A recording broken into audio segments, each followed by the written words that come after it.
నిరాహార దీక్షలు చేసేవాళ్ళు, ఉపవాసాలు ఉండేవాళ్ళు, ముఖ్యంగా మహిళలు ఈ రోజుల్లో కొంచెం విచిత్రంగా మొదలెడుతున్నారమ్మా. కఠినమైన ఉపవాసాలు చేస్తున్నారు, అది కూడా రోజుల తరబడి చేస్తున్నారు. చాలా ప్రమాదం.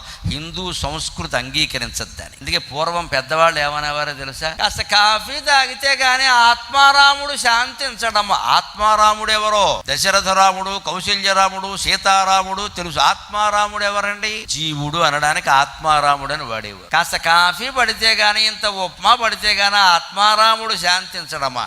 ఆత్మారాముడిని శాంతింపజేయడం చాలా ముఖ్యంగా ఇవాళ ఉపవాసం చేశామంటే రేపు ఉపవాసం చేసే రోజైనా సరే చేయకూడదు. కొంతమంది కర్మ ఎలా వస్తుందంటే, ఇవాళ ఏదో వాడు గురువారం ఉపవాసం ఉంటుంది, వాళ్ళు ఏదో మొక్కుకుంటారు. శుక్రవారం ఏకాశి అవుతుంది, ఏకాశి ఉపవాసం. శనివారం వీళ్ళ కర్మకాల క్షీరాబ్ది ద్వాదశి అవుతుంది, అది ఉపవాసం. ఇలా అయితే ఇంకెక్కడండి? ప్రతిరోజు సరిపోతుంది. 3 రోజులకు నీరసం వస్తుంది. ఇంత చేయాల్సిన పని లేదు.